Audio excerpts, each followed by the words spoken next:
Joyeux Noël, chers gardiens, chers marathoniens, chers héritiers de la foi, chers chercheurs de Dieu. Voici le terme de ces 4 semaines de l'Avent. Voici Noël, c'est la fête. Voici le moment de la rencontre entre Dieu et l'homme. Ce Messie tant annoncé, ce Messie attendu.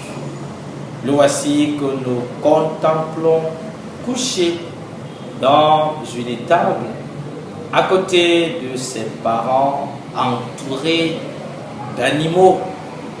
Nous voici autour de la crèche. Moment émotionnel intense où chacun se penche avec révérence, avec déférence et même indifférence aussi devant la croix, devant la crèche. Bonne fête, mon frère, bonne fête, ma soeur.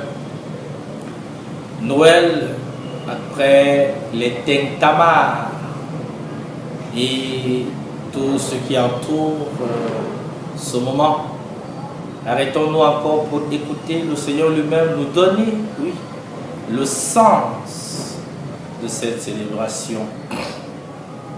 Il est né, le divin enfant, belle mélodie. Pourquoi est-il né? Pourquoi prend-il chair?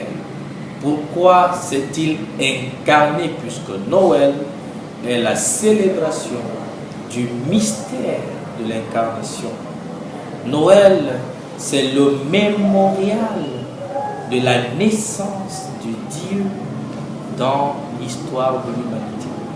Et pour comprendre le sens que Dieu donne en cette année à la fête de Noël, nous allons nous appuyer sur le prophète Isaïe au chapitre 52, les versets 7 à 10, la lettre aux Hébreux, chapitre 1, versets 1 à 6, et l'évangile de Jean, au chapitre 1, les versets 1 au verset 18. Pourquoi Dieu s'est-il incarné? Ou pourquoi Dieu a-t-il pris chair de notre chair? C'est à cette question que saint Anselme, il y a bien longtemps avant nous, a apporté des éclairages. Cette question a habité son esprit et je pars d'elle pour apporter des réponses. Pour que aujourd'hui, l'année prochaine, et finalement toujours, nos vies demeurent de Noël. Aujourd'hui, nous fêtons la fête de la paix. Célébrer Noël, c'est célébrer Jésus qui est prince de paix, comme le présente le prophète Isaïe. Voici qu'il vient, celui qui apporte la paix.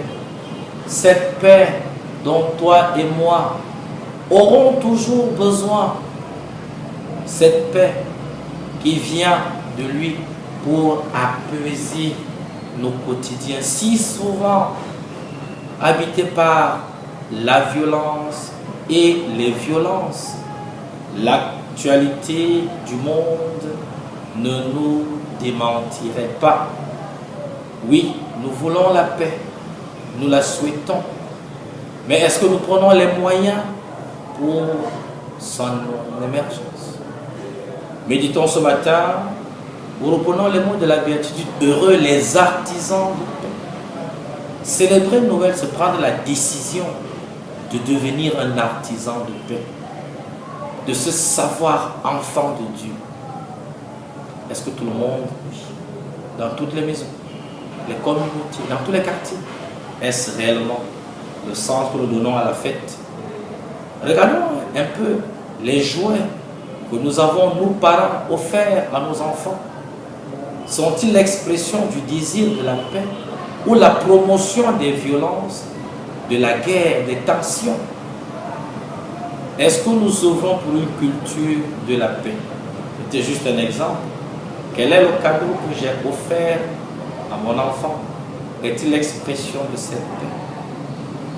Durant cette célébration, est-ce que je me suis donné de me réconcilier avec celui avec qui je suis en tension depuis un certain temps, pour que cette fête de Noël ait tout son sens? Car Noël, c'est la paix. Jésus est le prince de la paix. Et tout au long des célébrations, on ne cesse de nous souhaiter la paix. On ne cesse de s'inviter à la paix. Vivement que nous soyons des artisans de paix. Vivement que nous ouvrions de toutes nos énergies pour que la paix demeure d'abord dans nos cœurs. C'est de là qu'elle doit partir. Si je n'ai pas la paix dans mon cœur, il est vain, il est prétentieux et même orgueilleux de penser y œuvrer. Quelles sont les causes qui déclenchent les violences? Travaillons donc sur elles pour un monde de justice, un monde de paix. Oui, pour que le monde soit en paix, il faut beaucoup de justice. Car là où il y a de l'injustice, nécessairement, il y aura des violences, des tensions, donc la guerre. Oui, Jésus nous invite aujourd'hui à Noël à œuvrer pour la justice. Rappelons-nous ce que Paul a dit dans l'Épître aux Romains, chapitre 14. Le royaume des cieux ne consiste pas en des questions de nourriture, de boisson, de beuverie, que sais-je encore. Il est justice, il est paix, il est joie. Oui, Noël, c'est la fête de la paix. Paix va avec joie, paix va avec justice. Noël, oui, c'est la fête où Dieu se fait homme. Et en lien avec l'Épître aux Hébreux, Jésus s'est incarné pour nous purifier, pour nous laver et du péché originel et de nos péchés. Pour que nous lui ressemblions, Dieu est pur, Dieu est saint. Encore une béatitude. Heureux les cœurs purs, car ils verront Dieu. Oui, est-ce que je suis un artisan de la pureté? La question mérite d'être posée. Célébrer Noël, c'est célébrer la fête de la lutte contre toutes les formes de souillure, internes et externes. Alors Noël prendra tout son sens. Alors Noël dans ma vie sera l'expression de la pureté. Jésus s'est fait homme pour me purifier, pour me laver, pour me restaurer. Aussi, Noël m'invite à ne pas souiller les autres.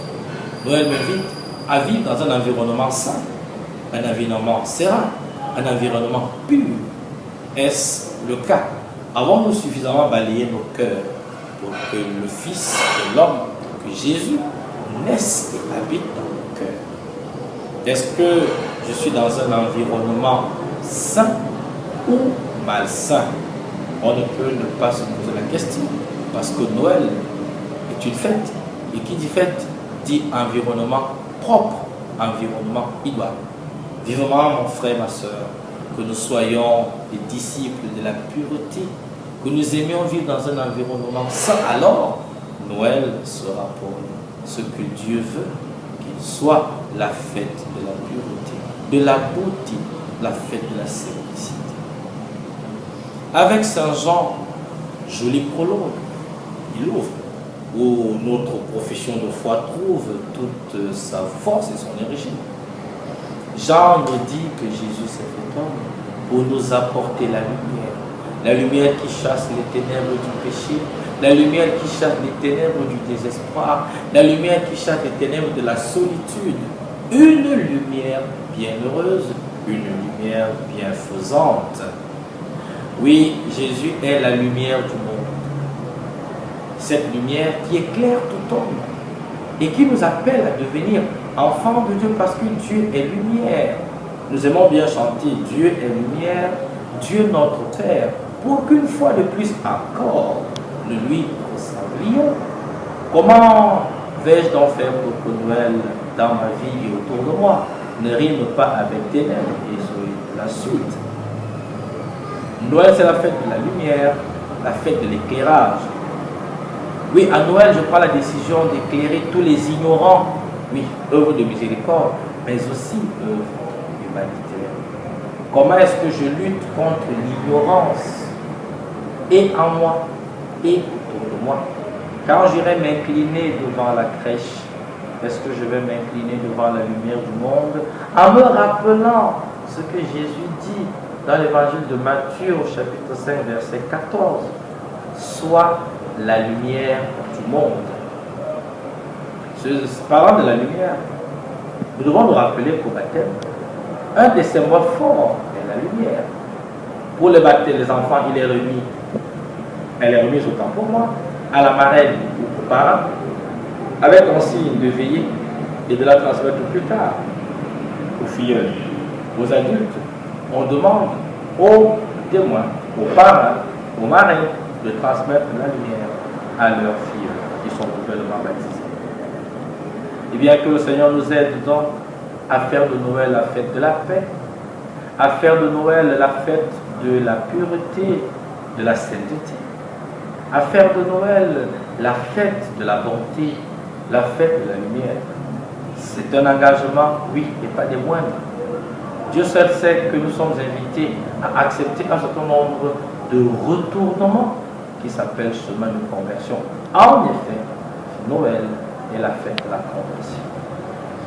Bonne fête, mon frère, ma soeur, et que l'Esprit Saint nous aide à faire de nos vies de Noël, que l'Esprit Saint nous aide à être des artisans de paix, des chercheurs de Dieu, des chercheurs de la lumière et des serviteurs de l'humanité.